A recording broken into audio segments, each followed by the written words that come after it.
कभी कभी जिंदगी सबसे बड़ी खुशी के बाद सबसे गहरा दर्द देती है।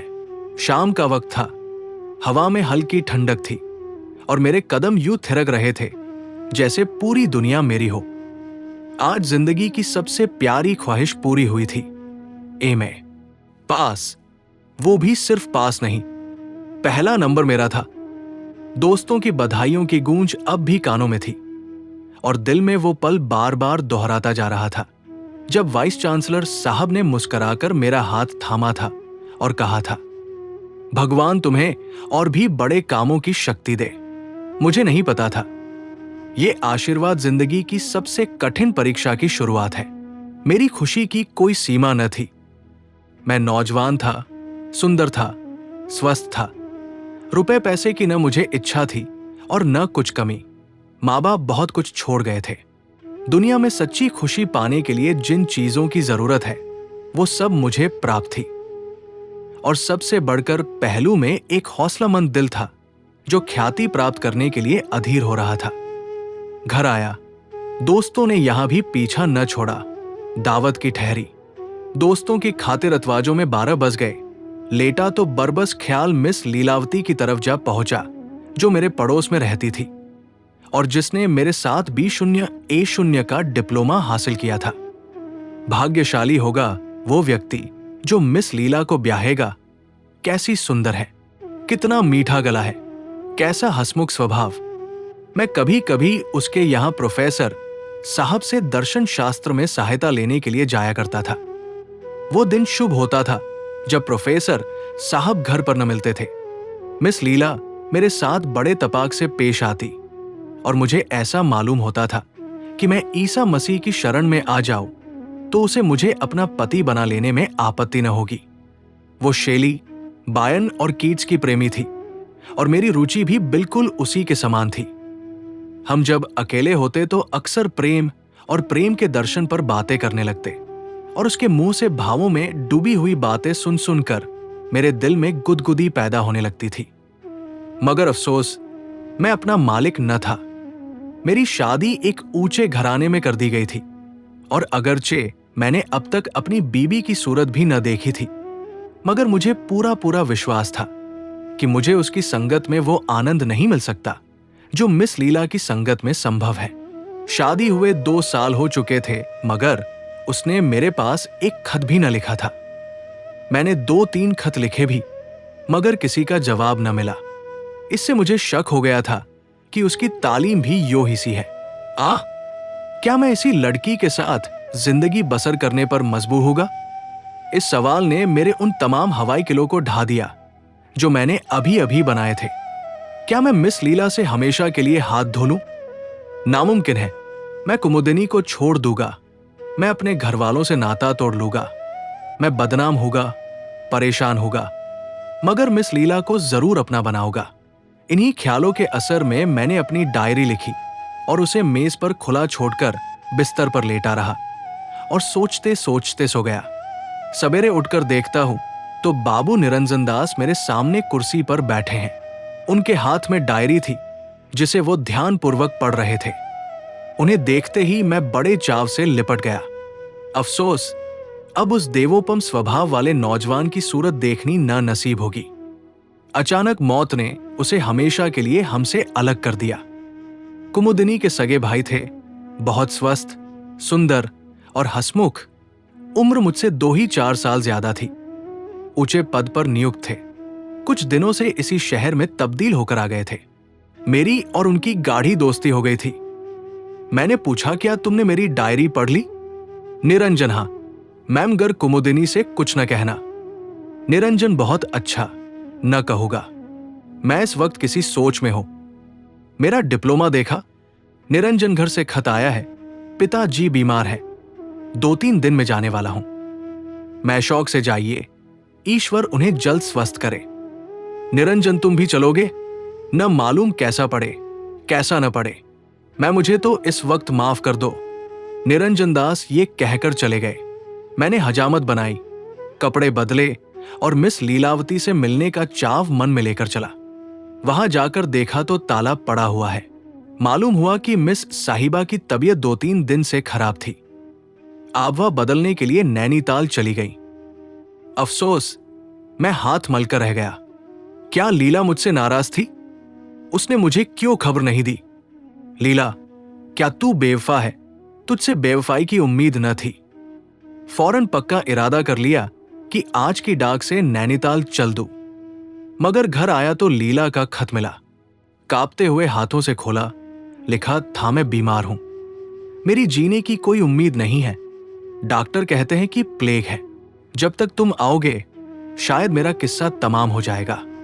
आखिरी वक्त तुमसे न मिलने का सख्त सदमा है। मेरी याद दिल में कायम रखना।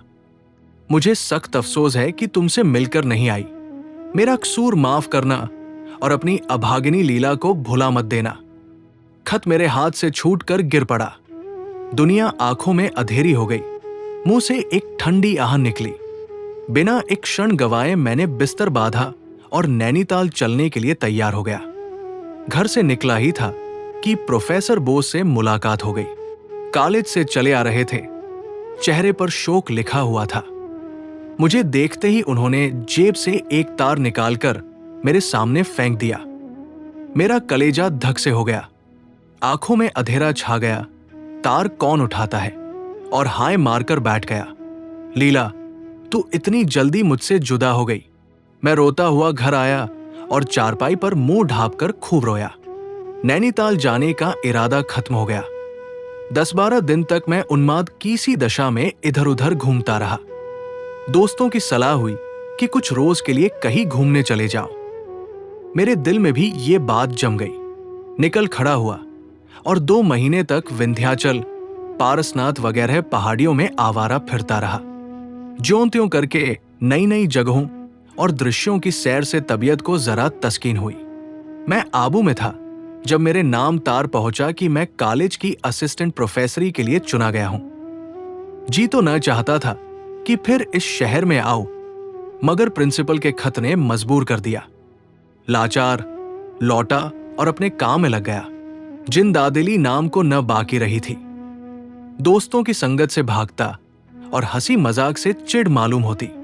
एक रोज शाम के वक्त मैं अपने अधेरे कमरे में लेटा हुआ कल्पनालों की सैर कर रहा था कि सामने वाले मकान से गाने की आवाज आई। क्या आवाज थी! तीर की तरह दिल में चुभी जाती थी। स्वर कितना करुण था। इस वक्त मुझे अंदाजा हुआ कि गाने में क्या असर होता है। तमाम रोंगटे खड़े हो गए।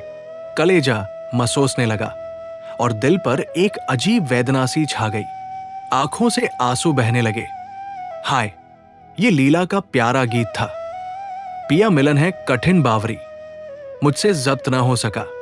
मैं एक उन्माद की सी दशा में उठा और जाकर सामने वाले मकान का दरवाजा खटखटाया। मुझे उस वक्त ये चेतना न रही कि एक अजनबी आदमी के मकान पर आकर खड़े हो जाना और उसके एकांत में विघ्न डालना परले दर्जे की असभ्यता है। एक बुढ़िया ने दरवाजा खोल दिया और मुझे खड़े देखकर लपकी हुई अंदर गई। मैं भी उसके साथ चला गया। दहलीज तय करते ही एक बड़े कमरे में पहुंचा। उस पर एक सफेद फर्श बिछा हुआ था। गावत किए भी रखे थे। दीवारों पर खूबसूरत तस्वीरें लटक रही थी और एक 16-17 साल का सुंदर नौजवान, जिसकी अभी मसें भीग रही थी, मसंद के करीब बैठा हुआ हारमोनियम पर गा रहा था। मैं कसम खा सकता हूं कि ऐसा सुंदर स्वस्थ नौजवान मेरी नजर से कभी नहीं गुजरा चालढाल से सिख मालूम होता था। मुझे देखते ही चौंक पड़ा और हारमोनियम छोड़कर खड़ा हो गया। शर्म से सिर झुका लिया और कुछ घबराया हुआ सा नजर आने लगा। मैंने कहा, माफ कीजिएगा, मैंने आपको बड़ी तकलीफ दी। आप इस फन के उस्ताद मालूम होते हैं। खासकर जो चीज अभी आप गा रहे थे वो मुझे पसंद है। नौजवान ने अपनी बड़ी बड़ी आंखों से मेरी तरफ देखा और सर नीचा कर लिया और होठों ही में कुछ अपने नौसिखिएपन की बात कही। मैंने फिर पूछा, आप यहां कब से हैं? नौजवान 3 महीने के करीब होता है। मैं आपका शुभ नाम? नौजवान मुझे मेहर सिंह कहते हैं। मैं बैठ गया और बहुत गुस्ताखाना बेतकल्लुफी से मेहर सिंह का हाथ पकड़कर बिठा दिया और फिर माफी मांगी। उस वक्त की बातचीत से मालूम हुआ कि वो पंजाब का रहने वाला है और यहां पढ़ने के लिए आया हुआ है। शायद डॉक्टरों ने सलाह दी थी कि पंजाब की आबवा उसके लिए ठीक नहीं है। मैं दिल में तो झेंपा कि एक स्कूल के लड़के के साथ बैठकर ऐसी बेतकल्लुफी से बातें कर रहा हूं, मगर संगीत के प्रेम ने इस ख्याल को रहने न दिया। रस्मी परिचय के बाद मैंने फिर प्रार्थना की कि वही चीज छेड़िए। मेहर सिंह ने आंखें नीचे करके जवाब दिया कि मैं अभी बिल्कुल नौसिखिया हूं। मैं ये तो आप अपनी जबान से कहिए। मेहर सिंह, झेम कर, आप कुछ फरमाएं, हारमोनियम हाजिर है। मैं इस फन में बिल्कुल कोरा हूं, वरना आपकी फरमाइश जरूर पूरी करता। इसके बाद मैंने बहुत बहुत आग्रह किया, मगर मेहर सिंह झेमता ही रहा। मुझे स्वभावत शिष्टाचार से घृणा है, हालांकि इस वक्त मुझे रूखा होने का कोई हक न था, मगर जब मैंने देखा कि ये किसी तरह न मानेगा तो जरा रुखाई से बोला, खैर जाने दीजिए। मुझे अफसोस है कि मैंने आपका बहुत वक्त बर्बाद किया, माफ कीजिए। ये कहकर उठ खड़ा हुआ। मेरी रोनी सूरत देखकर शायद मेहर सिन्हा को उस वक्त तरस आ गया।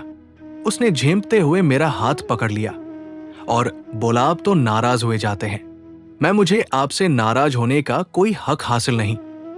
मेहर सिंह, अच्छा बैठ जाइए, मैं आपकी फरमाइश पूरी करूंगा, मगर मैं अभी बिल्कुल अनाड़ी हूं। मैं बैठ गया और मेहर सिंह ने हारमोनियम पर वही गीत अलापना शुरू किया। पिया मिलन है कठिन बावरी। कैसी सुरीली तान थी, कैसी मीठी आवाज, कैसा बेचैन करने वाला भाव। उसके गले में वो रस था जिसका बयान नहीं हो सकता। मैंने देखा कि गाते गाते खुद उसकी आंखों में आंसू भर आए। मुझ पर इस वक्त एक मोहक सपने की सी दशा छाई हुई थी। एक बहुत मीठा, नाजुक, दर्दनाक असर दिल पर हो रहा था, जिसे बयान नहीं किया जा सकता। एक हरे भरे मैदान का नक्शा आंखों के सामने खिंच गया और लीला, प्यारी लीला, उस मैदान पर बैठी हुई मेरी तरफ हसरतनाक आंखों से ताक रही थी। मैंने एक लंबी आह भरी और बिना कुछ कहे उठ खड़ा हुआ। इस वक्त मेहर सिंह ने मेरी तरफ ताका। उसकी आंखों में मोती के कतरे डबडबाए हुए थे और बोला, भीख भी तशरीफ लाया कीजिएगा। मैं सिर्फ इतना जवाब दिया, मैं आपका बहुत कृतज्ञ हूं। धीरे धीरे मेरी ये हालत हो गई कि जब तक मेहर सिंह के यहां जाकर 2-4 गाने न सुन लू जी को चैन न आता। शाम हुई और मैं जा पहुंचा। कुछ देर तक गानों की बहार लूटता और तब उसे पढ़ाता। ऐसे जीन और समझदार लड़के को पढ़ाने में मुझे खास मजा आता था। मालूम होता था कि मेरी एक एक बात उसके दिल पर नक्श हो रही है। जब तक मैं पढ़ाता वो पूरे जीजान से कान लगाए बैठा रहता। जब उसे देखता पढ़ने लिखने में डूबा हुआ पाता। साल भर में अपने भगवान के दिए हुए ज़हन की बदौलत उसने अंग्रेजी में अच्छी योग्यता प्राप्त कर ली। मामूली चीया लिखने लगा और दूसरा साल गुजरते गुजरते वो अपने स्कूल के कुछ छात्रों से बाजी ले गया। जितने मुदर्रिस थे सब उसकी अक्ल पर हैरत करते और सीधा नेक चलन, ऐसा कि कभी झूठ मूठ भी किसी ने उसकी शिकायत नहीं की। वो अपने सारे स्कूल की उम्मीद और रौनक था, लेकिन बावजूद सिख होने के उसे खेलकूद में रुचि न थी। मैंने उसे कभी क्रिकेट में नहीं देखा। शाम होते ही सीधे घर चला आता और लिखने पढ़ने में लग जाता। मैं धीरे धीरे उससे इतना हिल मिल गया कि बजाय शिष्य के उसको अपना दोस्त समझने लगा।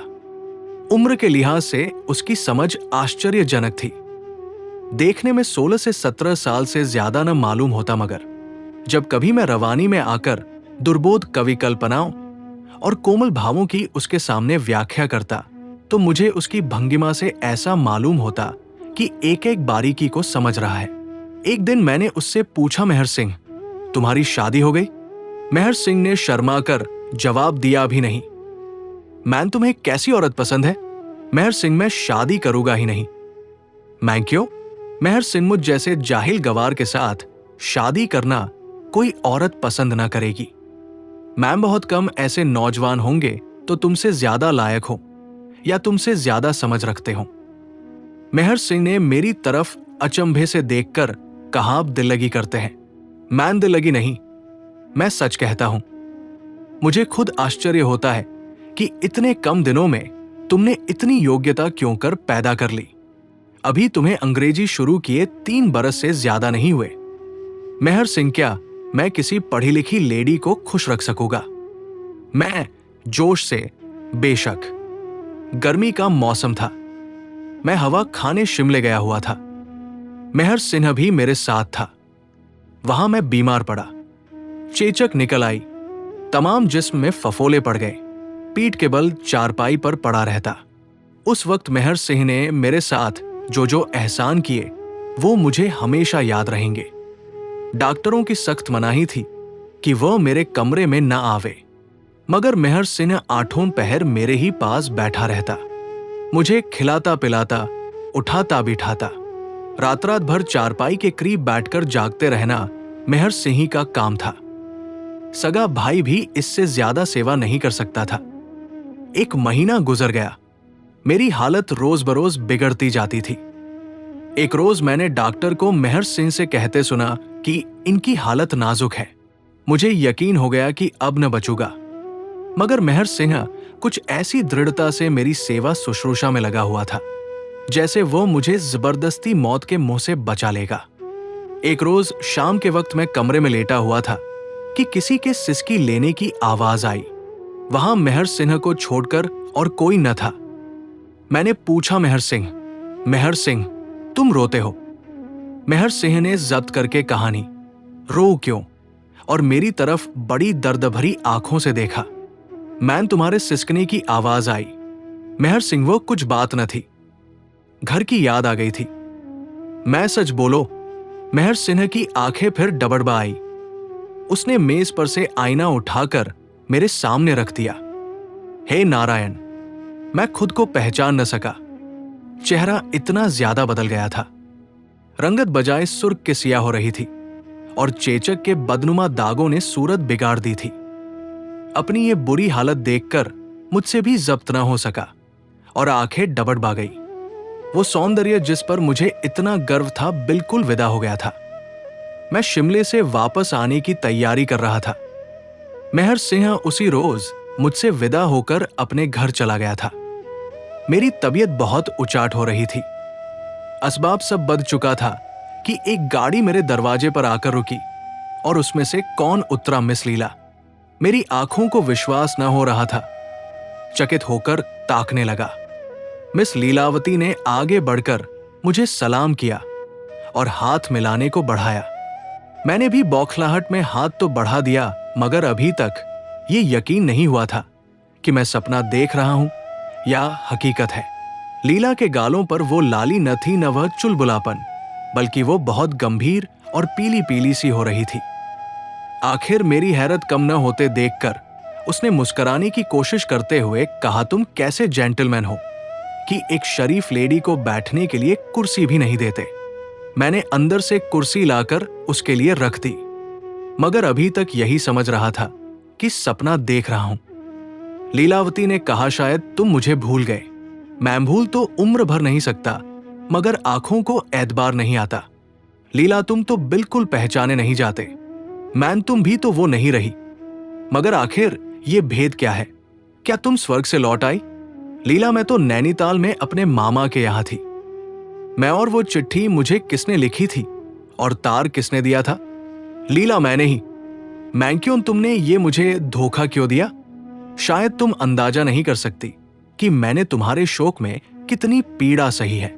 मुझे उस वक्त एक अनोखा गुस्सा आया, ये फिर मेरे सामने क्यों आ गई? मर गई तो मरी ही रहती। लीला, इसमें एक गुर था, मगर ये बात तो फिर होती रहेंगी। आओ, इस वक्त तुम्हें अपनी एक लेडी फ्रेंड से इंट्रोड्यूस कराओ। वो तुमसे मिलने की बहुत इच्छुक है। मैंने अचरज से पूछा मुझसे मिलने की, मगर लीलावती ने इसका कुछ जवाब न दिया और मेरा हाथ पकड़कर गाड़ी के सामने ले गई। उसमें एक युवती हिंदुस्तानी कपड़े पहने बैठी हुई थी। मुझे देखते ही उठ खड़ी हुई और हाथ बढ़ा दिया। मैंने लीला की तरफ सवाल करती हुई आंखों से देखा। लीला, क्या तुमने नहीं पहचाना? मुझे अफसोस है कि मैंने आपको पहले कभी नहीं देखा, और अगर देखा भी हो तो घूंघट की आड़ से क्यों कर पहचान सकता हूं। लीला, ये तुम्हारी बीवी कुमुदिनी है। मैंने आश्चर्य के स्वर में कहा, कुमुदिनी यहां? लीला, कुमुदिनी, मुंह खोल दो और अपने प्यारे पति का स्वागत करो। कुमुदिनी ने कांपते हुए हाथों से जरा सा घूंघट उठाया। लीला ने सारा मुंह खोल दिया और ऐसा मालूम हुआ कि जैसे बादल से चांद निकल आया। मुझे ख्याल आया, मैंने ये चेहरा कहीं देखा है। कहा, आहा, उसकी नाक पर भी तो वही तिल है, उंगली में वही अंगूठी भी है। लीला, क्या सोचते हो? अब पहचाना? मेरी कुछ अक्ल काम नहीं करती। हूबहू यही हुलिया मेरे एक प्यारे दोस्त मेहर सिंह का है। लीला मुस्कराकर, तुम तो हमेशा निगाह के तेज बनते थे, इतना भी नहीं पहचान सकते। मैं खुशी से फूल उठा कुमुदिनी मेहर सिंह के भेष में। मैंने उसी वक्त उसे गले से लगा लिया और खूब दिल खोलकर प्यार किया। इन कुछ क्षणों में मुझे जो खुशी हासिल हुई उसके मुकाबले जिंदगी भर की खुशियां है। हम दोनों आलिंगन पाश में बंधे हुए थे। कुमुदिनी, प्यारी कुमुदिनी के मुंह से आवाज न निकलती थी। हां, आंखों से आंसू जारी थे। मिस लीला बाहर खड़ी कोमल आंखों से ये दृश्य देख रही थी। मैंने उसके हाथों को चूम कर कहा, प्यारी लीला, तुम सच्ची देवी हो। जब तक जिएगे तुम्हारे कृतज्ञ रहेंगे। लीला के चेहरे पर एक हल्की सी मुस्कुराहट दिखाई दी।